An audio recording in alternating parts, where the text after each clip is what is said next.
কৃষ্ণ গোবিন্দ গোবিন্দ হে কেলিগোপাল এইকেইটা মানুহে আজি জংঘলৰ মাজত আছোঁ বুজি পাইছেনে সেই জংঘলৰ মাজত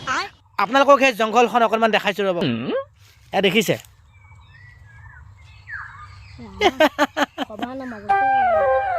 সেই জংঘলৰ মাজত বুজি পাইছেনে তাকো চাৰিওফালে সেই বাঁহ ঐ মালতী এই অকণমান আগুৱাই নাহা কিয়নো এইজনী দে ক আমিহে ক'লে আহিছোঁ ক তাকে বুজি পাইছেনে বহুদিন হ'ল হে এই ঢেকীয়া শাক খোৱাই নাই তাকে আকৌ ভাবিলোঁ বোলো ঘৰ পিছফালে যিহেতু বাঁহবাৰীৰ মাজত মানে সিফালে গৈ ঢেকীয়া শাকৰ বাগান পাম বুজি পাইছেনে সেই ঢেকীয়া শাকৰ বাগানৰ পৰা বোলো কোমলীয়া কোমলীয়া চাই ঢেকীয়া শাক এমুঠিমান সেই ছিগি লৈ আহোঁ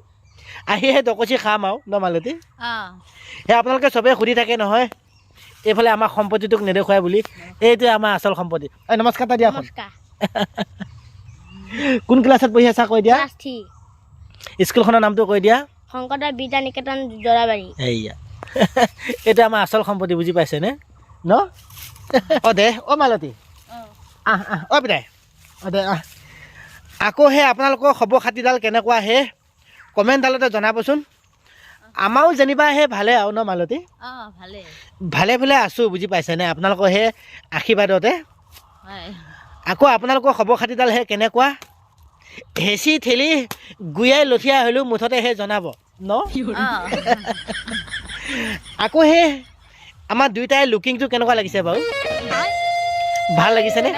এই সমানে কৈছে একেবাৰে আকৌ এইটো লুকিংটো কেনেকুৱা লাগিছে জনাব আমাৰ পিতাইটো লুকিংটো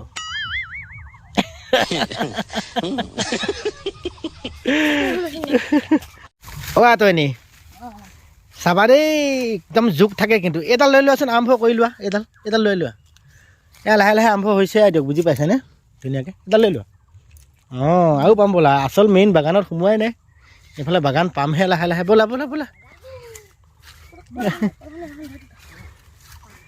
গৈ থাকা লাহে লাহে গৈ থাকা এইফালে ওলাব এইফালে বহুত আছে এইফালে বহুত আছে লিজা এইফালে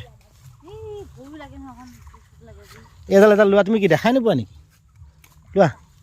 একে কণী এটা দি মজাকৈ খাব লাগিব লোৱা কণী দি ভাজিব লাগিব আজি ন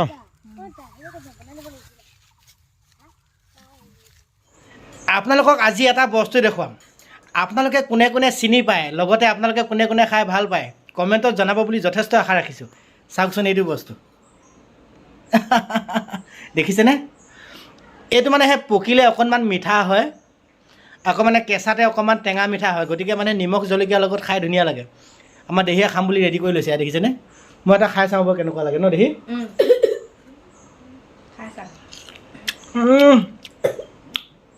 ধুনীয়া লাগিছে আৰু অকণমান খাই চাওঁ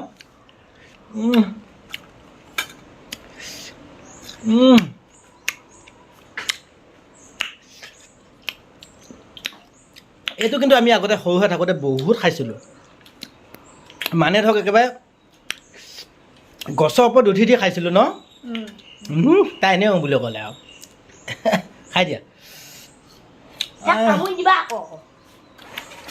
ধুনীয়া লাগিছে এইটো আমি আচলতে